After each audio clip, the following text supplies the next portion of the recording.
This is an unabridged fan read of A Good War by Robert Brooks, read by Christian Karstrom. Part 1. The War Chief's Command.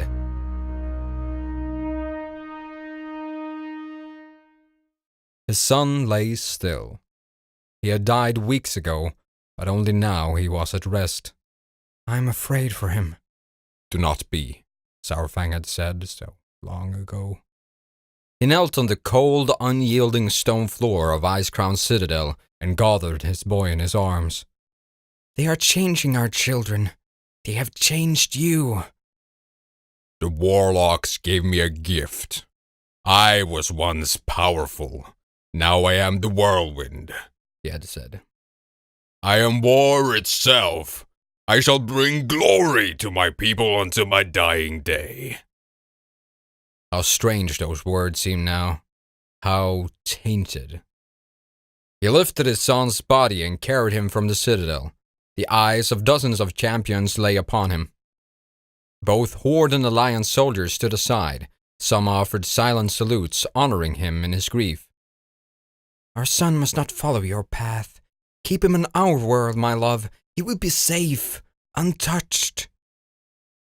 Icecrown Citadel vanished. The dry chill of Northrend was replaced with the warm sun and humid air of Nagrand. He laid his son upon an unlit pyre near the final resting places of his family. His son was now dressed in simple garments from Garadar, the place he had known as a boy. "Before you go, what will you name him?" "He is my heart. He is the heart of my whole world," he had said. He touched the burning torch to the pyre. Orange flames began to spread, first in the kindling and then in the chopped wooden logs. Shimmers of blue and white danced among the flames as the fire grew hotter. He made himself watch the flames consume his son. It was his boy's final honor. He would not turn away. He watched skin give way to muscle, to bone, and finally to ash. "I will name him Dranosh, Heart of Draenor." Varrock Saurfang woke up. The silence of his quarters was undisturbed but for his breathing. His cheeks were wet again, he noticed. Dreams, such useless things. He did not have the sleep of the blessed, with visions that spoke of the future and offered truths about the past. Just as well, such visions would have been wasted on him. Imagine trying to fight a war you knew you were destined to lose, or worse, destined to win. Nothing was more lethal to a warrior than complacency, and if the past year had taught this world anything, it was that the fate was not easily understood. No, his dreams were simply a stew of memories. Sometimes he dreamed of battles from decades past. He would be running through the streets of Shattrath again, his ears ringing with the screams of Draenei and the choking rattles of mighty warriors poisoned by the warlock's red mist.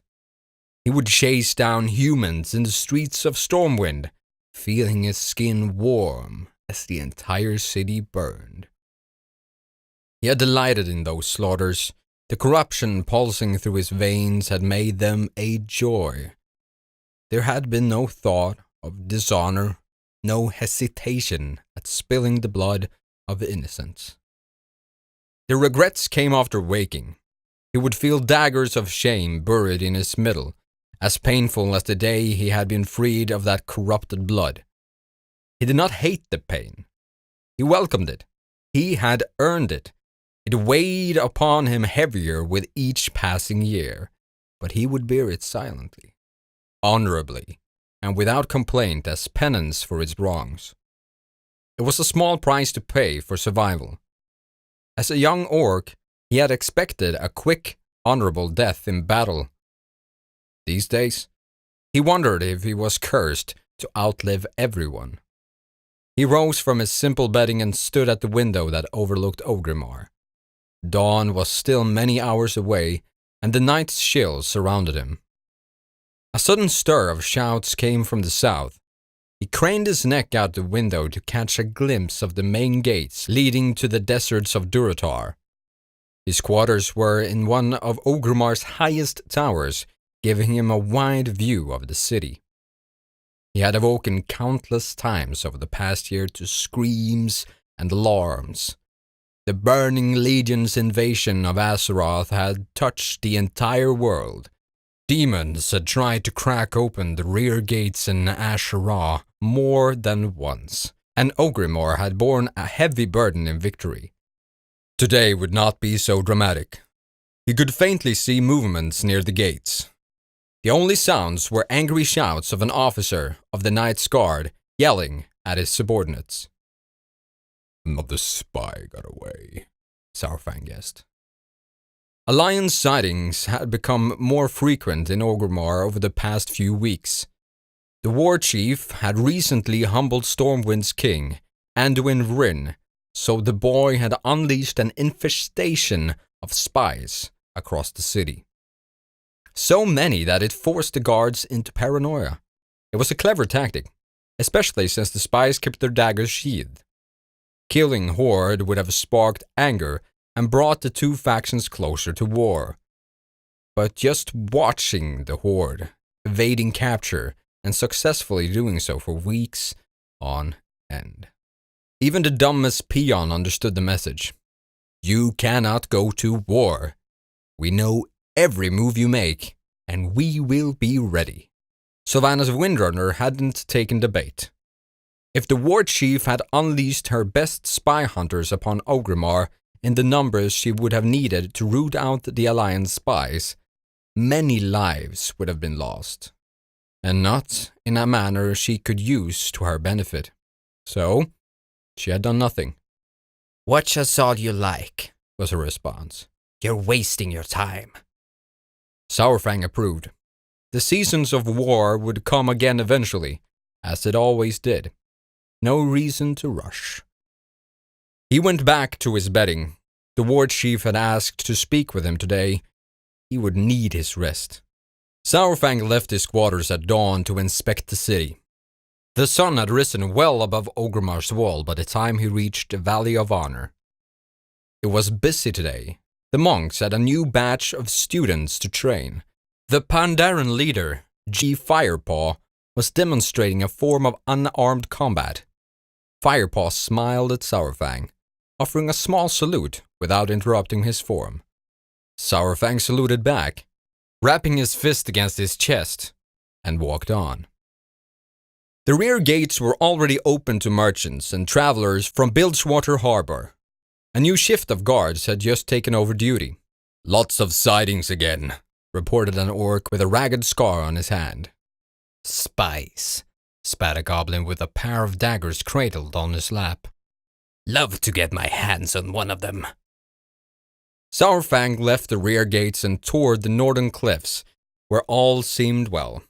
He finished his inspection of the Valley of Spirits, and then he reached the front gates. He decided to deviate from his normal route. He left Orgrimmar and walked to the coastline. A few merchants and Horde naval ships had made dock, unloading cargo and resupplying for new journeys. There used to be more sails waiting in the shallows, but these days, after the losses against the Legion, there simply weren't as many ships on the ocean.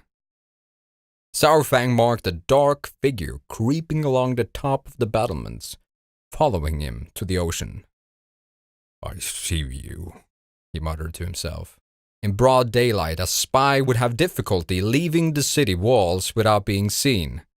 Unsurprisingly, they deemed High Overlord Saurfang important enough to be watched at all times. It was almost time to report to the war chief. Saurfang returned through the front gates and heard what sounded like laughter from the battlements above him. He stopped. Yes, there was the booming laugh of a Tauren, a sharp reply by an orc, and raucous guffaws from others. Whoever those guards were, they had just volunteered to be today's example. Morka Brugu took another swig and belched loudly. "That's where I picked up this old thing." She had rubbed her knuckles on the plate guard strapped to her thigh. It was cracked nearly in half, and she could have sworn it still glowed faintly green at night. It didn't match the rest of her armor, but there was no rule that she couldn't wear it on duty. She had earned it, fair and square. My hammer against the pit lord's head. She had made a splat gesture with her hands, and suddenly he had no more need of it. The other Ogremar guards groaned. "We're supposed to believe you killed the pit lord," said the Tauren. What was his name? Lanagu? Something like that. His laugh shook his entire body, and he nearly lost his balance and fell off the battlements. He had drunk at least twice as much as she had. There had to be more than one hidden brewskin within reach this morning. Morka shoved her finger in his face and lightly whacked his little muscle, making him flinch. I didn't say I beat him alone, you ship-torn idiot. He battered her hand away and snorted loudly. Keep talking about my horns. It just tells me how much you love them. Love this, she said, making a gesture that caused the others to dissolve into hysterics. There were about 3 dozen others in the fight. Poor Gurok got roasted and didn't make it. Morka took another drink, and then another, for Gurok. He would have wanted it that way. She passed the brewskin to her right. The pit lord had fallen over. He was still breathing, talking about Azeroth going to burn. You know, demons. And I used my hammer to shut him. So technically, yes, I killed him. And as far as I was concerned, that meant I had first call on the spoils. Lanagu tried to look at her thigh armor with skepticism, but his eyes wandered in different directions.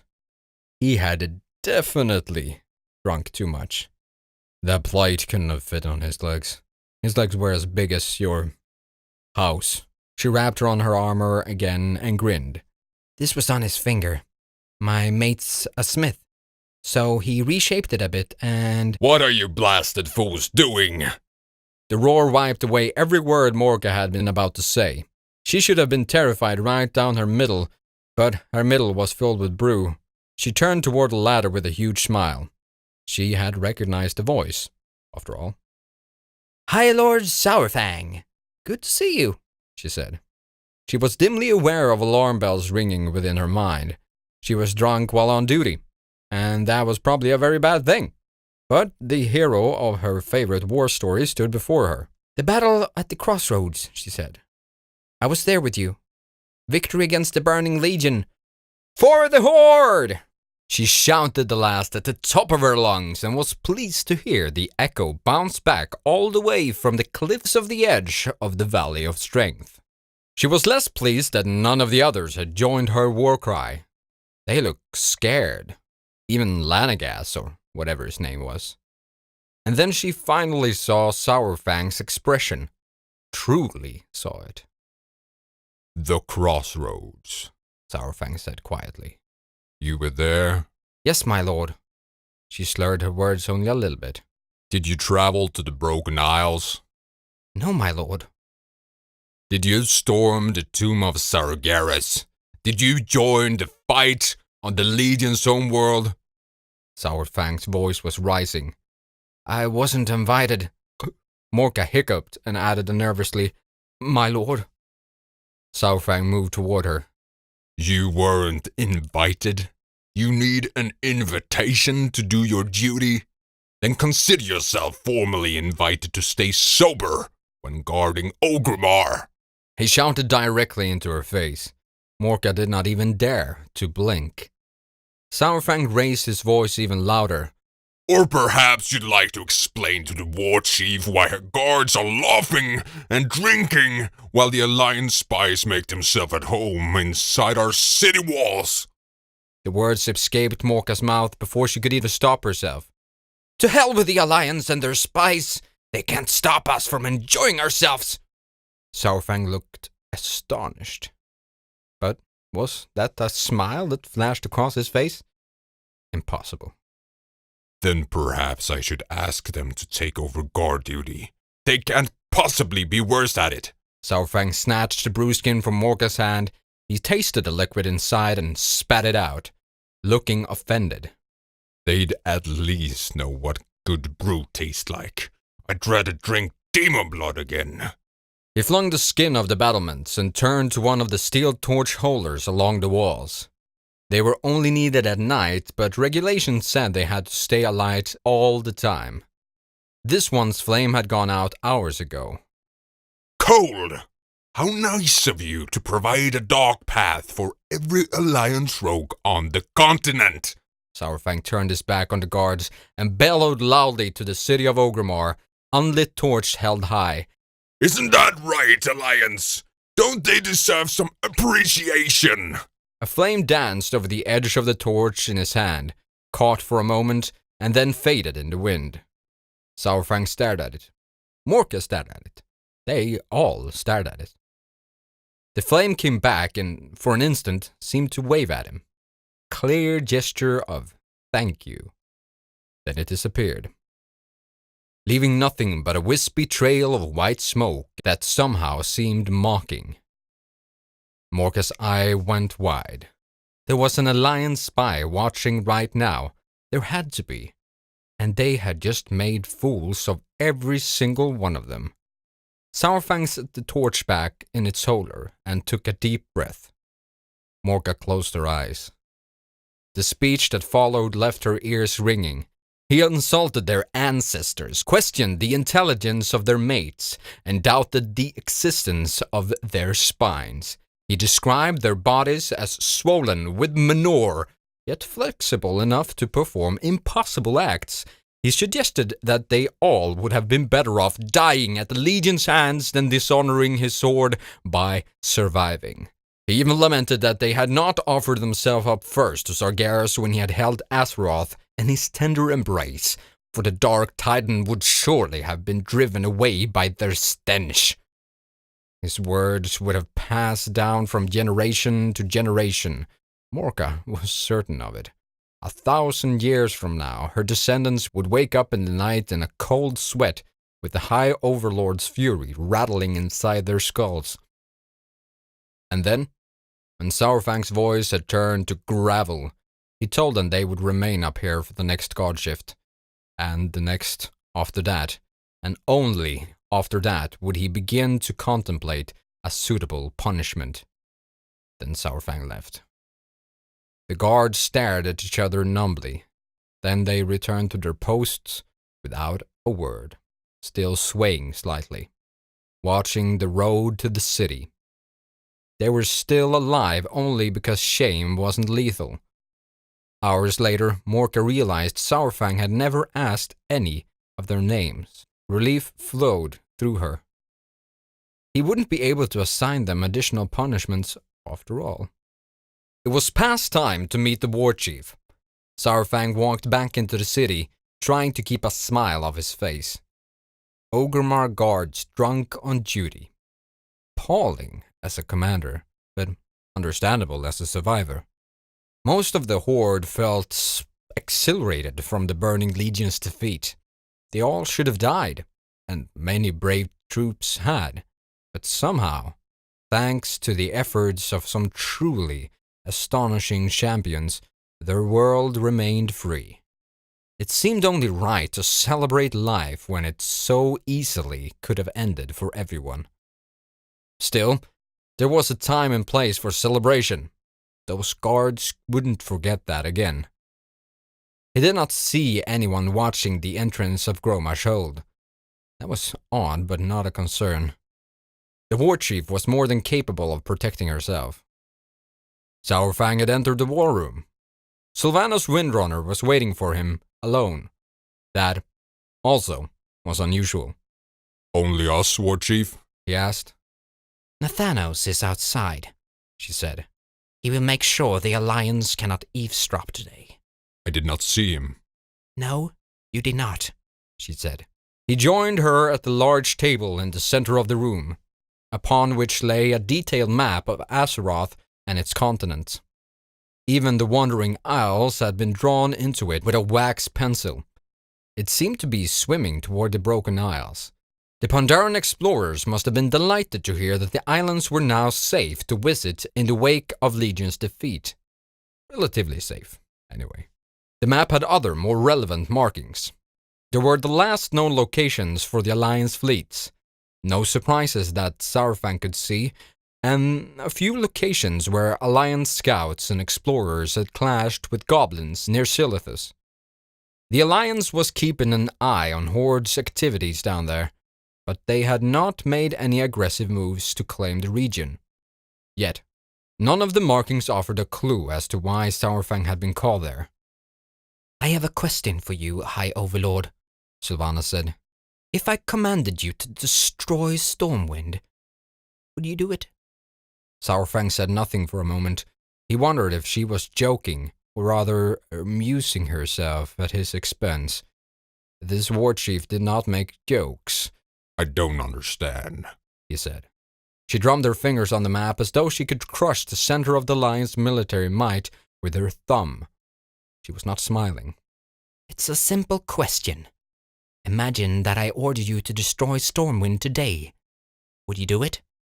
I would challenge you to Makura, because you would have lost your mind, he thought. But the question was simple, and the answer was bleak. He could show her that easily enough. Ringing the edge of the table were small figures carved out of stone, each representing a different unit of military strength. He began to place them on the map around Stormwind, focusing on the Alliance forces first. How would they defend against the siege? Soldiers on the battlements, ballista and cannons behind them to rain down on any attempt to breach the walls. Griffins over the hills to intercept flanking moves from the air. Ships at the harbor, magic wielders present on every possible front. Stormwind was a port city with highly defensible terrain. Then Saurfang moved Horde forces to challenge them. It's not a pretty scenario. We could not destroy Stormwind with a direct assault, not on land. We do not have enough ships to move our armies to Elven Forest without being challenged. Saurfang tapped on the ocean just off Stormwind's coast. The disastrous attack on the broken shore left one possible approach, but it would be nearly impossible to exploit. The Alliance Navy is still their weak point. Ours could catch theirs by surprise. Maybe our fleet could take the docks, but we wouldn't take the city.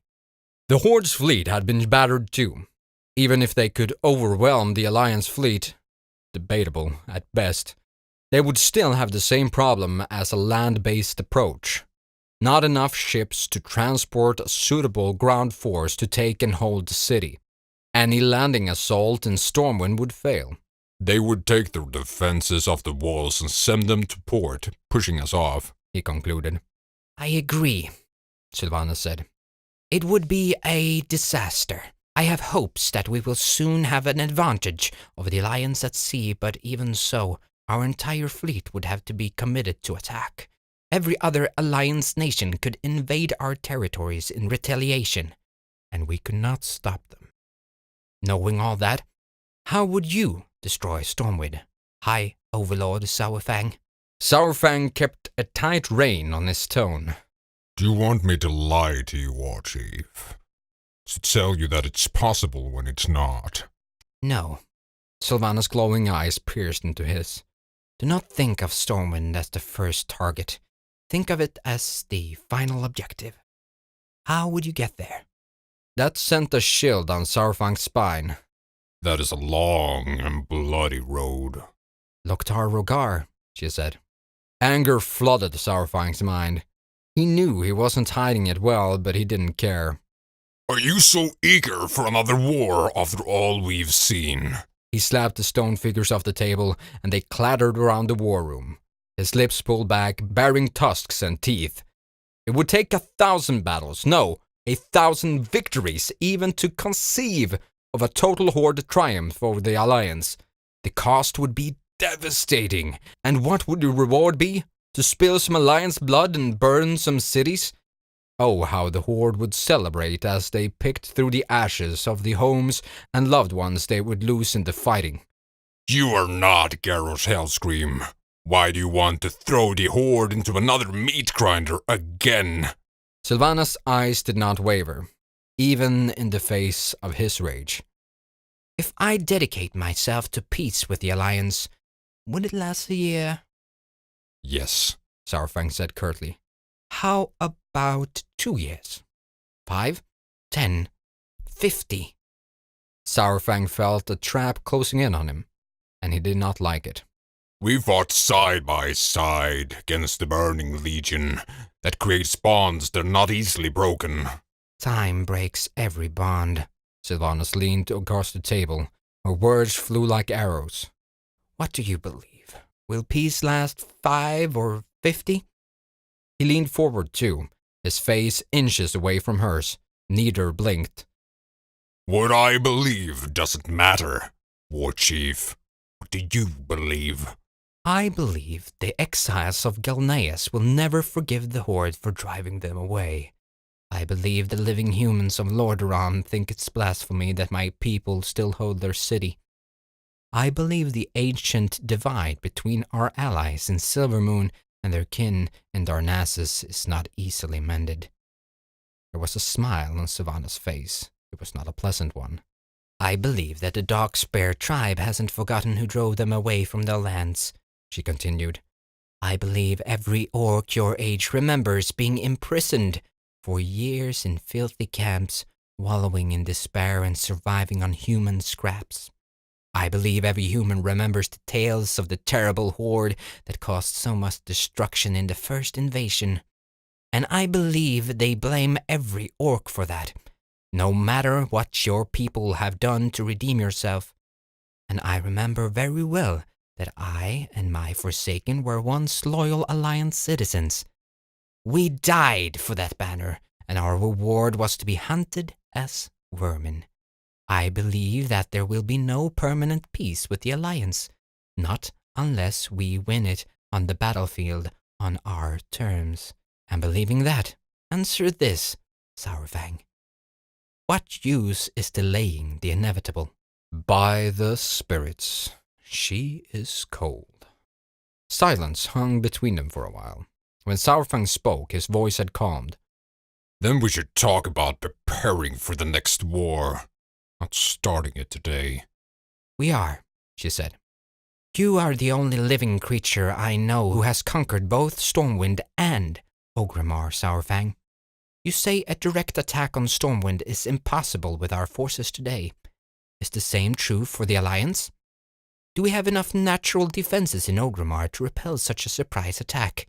No, Saurfang concluded instantly. He repelled against that thought, but every counter-argument he could think of died quickly. Orgrimmar was more exposed than Stormwind. Its port was outside the city walls and thus was vulnerable. The civil war against Garrosh Hellscream had proved that. It would not be simple to crack open Orgrimmar again. Saurfang had spent years making sure of it. But it was possible, and he knew how it could happen. Draw off our navy, land troops in Durator and Ashara, isolate the city, begin the siege from 2 directions. Wait for the city to starve. It's my duty to make sure that doesn't happen, War Chief. And if it does? Saurfang laughed bitterly. Then the Horde charges into battle and dies honorably that day, because there will be nothing else for us but a slow death inside these walls. Sylvanas did not laugh with him. It's my duty to stop that from happening. The boy and Stormwind will not start a war tomorrow, Saurfang said. Her eyebrows lowered. With Gen Greymane in his ear? We will see. That was a concern. Saurfang had to concede. In the thick of the fighting against the Burning Legion, Greymane had launched a mission to kill Sylvanas. It had gotten some of Stormwind's few remaining airships destroyed. There were whispers that Greymane had ordered the attack without Anduin's permission. But as far as Saurfang knew, Greymane had not been punished. The implications of that were troubling, and every possible explanation led to the same conclusion. The old Worgen would always drive the Alliance toward war against the Horde. Sylvanas' eyes glittered. And the boy is becoming a man. What if that man decides that he has no choice but to launch a war on us?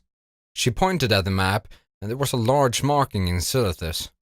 the place where the Dark Titan's blade had pierced the world. No matter what I do, that will change the balance of power. Azeroth sightings are coming in from across the world, Saurfang. We still do not know its full potential, nor does the Alliance. We only know that it will create a new generation of warfare. What will war look like in 20 years? In 100? Saurfang's voice had dropped to a low growl. 100 years of peace is a worthy goal. But as soon as the words left his mouth, he wanted to take them back. He knew what Sylvanas would say, and he would agree with it. The war chief did not disappoint. If 100 years of peace ends with a war that annihilates both sides, it was not a worthy goal. It was a coward's bargain, trading in the future for contemporary comfort. The Horde's children and their children's children will curse our memories as they burn. Her voice had softened, but only slightly. If life had any mercy at all, you and I would exist in peace for the rest of our days. We both have seen enough war, but neither of us has seen the last of it. On that, you and I agree. Do you have your mind made up, War Chief? Are you driving us to war, despite the cost? I see an opportunity. I need a plan to achieve it, Sylvanas said. And if I cannot create a plan? Then we do nothing, of course. Then explain this opportunity, War Chief, he said. Because I do not see it. Yes, you do. You already said it, she said. Why is it impossible to invade Stormwind today? We do not have enough ships. Saurfang looked at her suspiciously as he worked through the implications. How is that an opportunity? We can commit our ships to transport or to war, but not both. The answer slammed into him with such force that he literally staggered. His knees buckled and he caught himself against the table with both arms. After a moment, he looked up at Sylvanas again, the blood draining from his face. She had led him to a truth he had not seen, and it felt as the entire world had changed. Only seconds ago, he had known to the very core of his being that war was impossible. Now? You understand, yes? Sylvanas asked quietly. He said nothing. He couldn't. He had been so focused on defending the Horde from the Legion that he had been blind to the consequences of war. There had been a stalemate of sorts between the Alliance and the Horde for years. Both sides were strong and had forces placed all around the world. No action could be taken without suffering a swift reprisal. That was why Varian Rin had decided to not crush the Horde after the siege of Orgrimmar. He knew how many lives it would have cost his people to see it through, and in hindsight, it would have meant the death of Azeroth, for it had taken the full strength of both the Horde and the Alliance to ensure the world's survival. But the broken shore had altered the balance, hadn't it? The disastrous counterstrike against the Legion had destroyed a significant portion of both factions' fleets, and the months of warfare that followed only made the problem worse. The Horde and the Alliance still had strong positions on every continent, but they now lacked the means to reinforce them or maneuver their troops to another front. Until our navies are rebuilt, the high seas are wild again. That would take years to change. And once that happened, yes, that stalemate would return, and war would become too costly to pursue. And by all the spirits, Sylvanas was right. No matter how strongly Saurfang tried to deny it, war would come again one day, and if both factions were strong, that war would raise entire nations. How many different peoples on Azeroth would become extinct in that fight? But before then, both sides have vulnerabilities and a limited time to exploit them. For a price, we can survive. You believe we can secure Kalimdor? He said. The entire continent? It wasn't a question. The Alliance's main strength was in the eastern kingdoms. The Horde's was in Kalimdor. Sylvanas inclined her head slightly. Yes. Saurfang was already thinking it through. Where would the Horde need to strike? Mount Hayal? Asher Mist Isle? No, there was only one true center of Alliance military power, where forces were staged and could be projected at the rest of the continent. Darnassus, he breathed. Teldrassil, the World Tree. Warchief, even if it's possible. Is it possible, she said. If we march an army to Darkshore and take the World Tree, would the Alliance be able to stop us? No, not if the attack caught them by surprise. Not if the Horde could avoid getting bogged down in Ashenvale. High Overlord, Sylvanas pressed. Speak your mind. Is it possible? It is possible, Saurfang said slowly, but not without serious consequences. Indeed. We would win one battle, not the war, Saurfang said. If we shift the balance of power, the Alliance will respond in kind. Our nations in the Eastern Kingdoms would be vulnerable to retaliation. Especially mine, Sylvanas said. He was glad that she said it instead of him. What target would Greymane demand the Alliance attack but Sylvanas' seat of power? I do not know if we can protect the Undercity, not while the Alliance is united against us. And what if they were not? Sylvanas smiled again. What if they were divided? Then the Horde wins. How would that happen? If we launch a sneak attack on the Night Elf's home, the entire Alliance will seek vengeance. At first, yes. They will be furious, united against our aggression, she said. But what will the Night Elves want more than anything? They will demand that the Alliance help retake their conquered home. But the Alliance will not have the strength. Not in Kalimdor. Not with their fleets. Again. She had done it again. She had opened his mind to new possibilities. The world shifted under his feet. The strategic implications spun out before him like the maelstrom. It will take years before they can even consider retaking Darnassus. You understand, High Overlord, Sylvanas said. Think it through. What will happen next? They might try to conquer the Undercity, but Darnassus becomes our hostage against that. The Night Elves will not allow your city to fall if they fear it means you will destroy theirs. The same goes for a strike against Silvermoon. Saurfang's thought raced. She is right. This could work. And even if the Alliance agrees to retake Darnassus, the Gilneans... Sylvanas' eyes disappeared beneath the edge of her hood.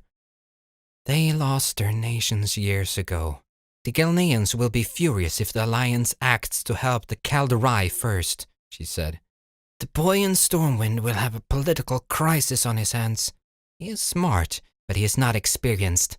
What happens when Gen Greymane, Malfurion Stormrage, and Tyrande Whisperwind all demand different actions? He is not a high king like his father. The respect the others give him is a courtesy, not an obligation. Anduin Wrynn will rapidly become a leader who cannot act. If the Alliance will not march as one, each nation will act in its own interest. Each army will return home to protect their land from us. And that is how you defeat Stormwind. Saurfang was in awe. It was brilliant. Destroying the Alliance wouldn't take 1,000 victories. It would take one. With a single strategic push, the pressure on the Alliance would cripple them for years, just as long as they could not conjure any miracles on the battlefield. You destroy the Alliance from within.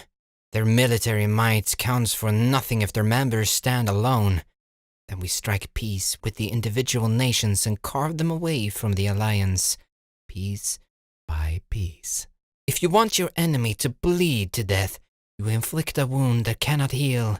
That is why I need you to make the plan, High Overlord, Sylvanas said. The moment our strike begins, there will be no turning back. We can divide the Alliance only if the war to conquer Darnassus does not unite them against us. That only happens if the Horde wins an honorable victory. And I'm not blind. The Horde does not trust me to wage war that way. Once again, she was right. Saurfang chose his next words very carefully. It will take time to prepare this. It may not even be possible. Not with the Alliance watching our every move. Savannah's smile broadened. I believe their spies will soon become our greatest assets.